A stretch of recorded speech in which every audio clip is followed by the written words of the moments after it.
انہوں نے کہا کہ ہمارے قائد کی کال ہوگی تو ہم تنہا نکل پڑیں گے اور کسی رکاوٹ کو ہم اپنے سامنے نہیں ٹھہرنے دیں گے، تمام رکاوٹوں کو عبور کر دیں گے۔ میں نے کہا یار یہ کیسے ہوگا جب یہ سیاسی جماعتیں آپ کے ساتھ موجود نہیں ہیں اور اتنا بڑا مجمع بھی نہیں ہے؟ کہتے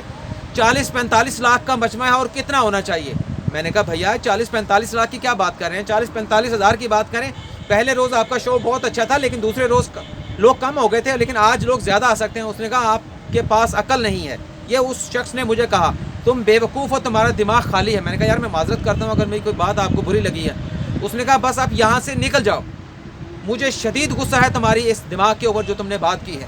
مجھ سے کہیں کوئی اونچ نیچ نہ ہو جائے، تمہارے فائدے میں یہی بات ہے کہ تم یہاں سے نکل جاؤ۔ تو میں وہاں سے چپ کر کے نکل آیا، اور میں نے جب یہ اس کی بات سنی کہ جب اس نے کہا تھا تم نکل جاؤ، تو اس کے جو تاثرات تھے، جو اس کے چہرے کے اوپر جو غصہ یا اس کے جو جذبات اندر تھے، وہ میں نے خود اپنے آنکھوں کے ساتھ جو ہے اس کو دیکھا ہے۔ اور مزید اگر میں وہاں پر رکتا تو میرے ساتھ کچھ بھی ہو سکتا تھا، لیکن اس نے کہا کہ مولانا فضل الرحمان نے چونکہ کہا ہے کہ ہم پرامن لوگ ہیں، میں اس لیے پرامن ہوں، تمہاری بہتری اس میں ہے کہ تم یہاں پر نکل جاؤ۔ ایک اور بندے سے ہمارے کسی اور صحافی کی بات ہوئی، اس نے کہا کہ اس سے پوچھا، اس شخص نے بھی کتنے لوگ تھے، مطلب صحافی سے وہ بندہ پوچھ رہا ہے، اس نے کہا 2-2.5 لاکھ آپ کے بندے ہیں یہاں پر۔ اس نے کہا بھائی 8 لاکھ بندے ہیں، آپ 2-2.5 لاکھ بتا رہے ہو، آپ میڈیا والے جھوٹ کیوں بتا رہے ہو؟ تو اس حد تک یہ لوگ بیٹھے ہیں، سارا دن دھوپ تھی، کل بھی سارا دن دھوپ تھی، لیکن یہ لوگ یہاں پر بیٹھے ہیں، بڑے ڈیڈیکیٹڈ ہیں، اور اس لیے بیٹھے ہیں کہ کوئی مولانا نے کہا ہے۔ ایک اناؤنسمنٹ کنٹینر سے ہوتی ہے اور یہ لوگ اسی جگہ کے اوپر ٹک جاتے ہیں، بیٹھ جاتے ہیں، جو اناؤنسمنٹ ہو۔ ہمیں آفس کی جانب سے کچھ ڈائریکشن جاری کی کہ آپ نے مختلف پیکیجز یہاں پر بنانے ہیں، وہ پیکیجز بنانے کے لیے لوگوں کے ساٹ لینے کے لیے گئے، انٹرویو لینے کے لیے گئے، لیکن اس سے پہلے کنٹینر سے ایک اناؤنسمنٹ ہو چکی تھی بھی کسی شخص نے انٹرویو نہیں دینا، جو ہمارے پبلک ہیں، جو ہمارے شرکا ہیں، جو ہمارے پنڈال میں موجود ہیں، کوئی کسی میڈیا کو انٹرویو نہیں دے گا۔ اور ہم ان سے رپورٹ بنانے کے لیے یہ چاہ رہے تھے کہ آپ سارا دن کس طرح سے یہاں پر گزارتے ہیں، آپ کی ایکٹیویٹیز کو کیا ہوتی ہیں، لیکن انہوں نے ہمیں کوئی انٹرویو نہیں دیا کیونکہ کنٹینر سے باقاعدہ اناؤنسمنٹ ہو چکی تھی۔ اس حد تک یہ پاسداری کرتے ہیں، تابعداری کرتے ہیں کنٹینر سے، جو بھی اناؤنسمنٹ ہو، جو بھی بندہ وہاں پر ٹھہر کر اناؤنسمنٹ کرتا ہے اس کو اوبے کرتے ہیں۔ اور جتنے بھی رضاکار ہیں مکمل طور پر انہوں نے پنڈال کو کنٹرول کیا ہوا ہے، کوئی بھی ایسی ہینکی پھینکی یہاں پر نہیں کی جا سکتی۔ اور مولانا فضل الرحمان کی اگر ہم بات کرتے ہیں تو مولانا فضل الرحمان کی سربراہی میں جیسے میں نے بتایا کہ اجلاس باقاعدہ طور پر شروع ہو چکا ہے، جس میں آج اہم فیصلے لیے جانے ہیں، اور اس میں جو فیصلے لیے جانے ہیں یہی امکان ہے کہ پیپلز پارٹی اور نواز لیگ کی پرواہ کیے بغیر جمعیت علماء اسلام مولانا فضل الرحمان جو ہے وہ اپنا فیصلہ کریں گے۔ اور ناظرین یہاں کو بتا دوں کہ کوئی بھی سیاستدان جب اپوزیشن میں ہوتا ہے وہ اپنا ہر وربہ استعمال کرتا ہے اپنے سیاسی ساکھ بچانے کے لیے، اپنا سیاسی کریئر بچانے کے لیے۔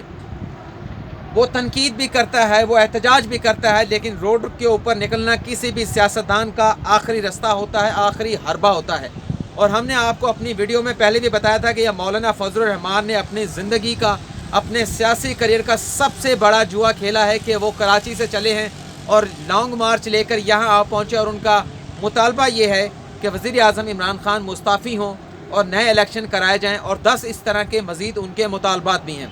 لیکن ناظرین ہم نے یہ دیکھا ہے کہ مولانا فضل الرحمان یہاں پر پہنچے ہیں، جس طرح سے وہ یہاں پر ٹھہر کر تقریر کرتے ہیں، جس قدر وہ پر اعتماد ہیں، یہ بڑی سمجھنے کی چیزیں ہیں۔ ہمیں جو یہاں پر لگا ہے، جو ہم نے دیکھا ہے کہ مولانا فضل الرحمان یہاں پر پہنچے نہیں ہیں، انہیں جو یہاں پر آئے ہیں انہیں بھرپور اعتماد ہے، اور یہ جو بات کی جاتی ہے اگر کرٹیکل ان کا انالیسس کیا جائے تو مولانا فضل الرحمان -1 کے لیے یہاں پر آئے ہیں، اور -1 کون ہو سکتا ہے اس کا آپ لوگوں نے خود فیصلہ کرنا ہے۔ اور اگر آپ دیکھیں کہ جب عمران خان اور عوامی تحریک کا لانگ مارچ چلا تھا تو اسے راستے میں بہت ساری رکاوٹوں کا سامنا کرنا پڑا تھا، لیکن مولانا فضل الرحمان کا جو لانگ مارچ یہاں پر پہنچا ہے، گو کہ مشترک بات 2014 کے لانگ مارچ میں اور مولانا فضل الرحمان کے لانگ مارچ میں یہ ہے کہ جمعرات کے روز یہاں پر پہنچے تھے، لیکن ڈیفرنس یہ ہے کہ جب وہ چلے تھے تو ان کے راستوں میں رکاوٹیں کھڑی کی گئی تھی، انہیں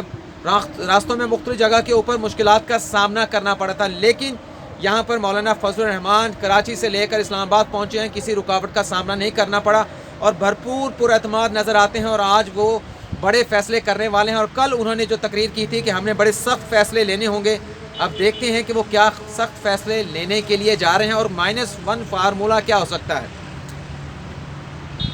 جہاں تک مولانا فضل الرحمان یہاں پر پہنچے ہیں، آپ نے اگر جنت فلم دیکھی ہو، اس جنت فلم کے اندر ایک بکی ہوتا ہے، وہ بکی کرکٹ کے اوپر جوا لگاتا ہے، اور ایک میچ کے دوران وہ ایک کرکٹ ٹیم کے ڈریسنگ روم میں پہنچ اور کیپٹن تک پہنچ جاتا ہے، اور کیپٹن کے ساتھ جب وہ مخاطب ہوتا ہے، بات کرتا ہے، تو کیپٹن یہ کہتا ہے کہ تم ڈریسنگ روم تک پہنچے کیسے؟ تو وہ آگے سے بکی کہتا ہے، جو کہ عمران ہاشمی ہوتے ہیں، اتفاق سے میرے ہم نام ہیں، اس نے کہا کہ آپ صرف یہ دیکھ لیں کہ میں اگر یہاں تک پہنچ گیا ہوں کہ میری پھر رسائی کہاں تک ہوگی، مجھے کن لوگوں کی سپورٹ حاصل ہوگی۔ تو آپ بھی اس بات کا تھوڑا سا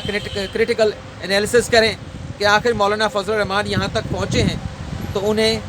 اتنا اعتماد تھا، اور کن کی مدد سے، کن کی سپورٹ سے یہاں تک پہنچے ہیں، اس بات کا آپ جو ہے وہ کریٹیکل انالیسس کریں۔ اور مجھے جہاں تک لگتا ہے بطور صحافی کے کہ مولانا فضل الرحمان یہاں سے خالی ہاتھ نہیں جانے والے،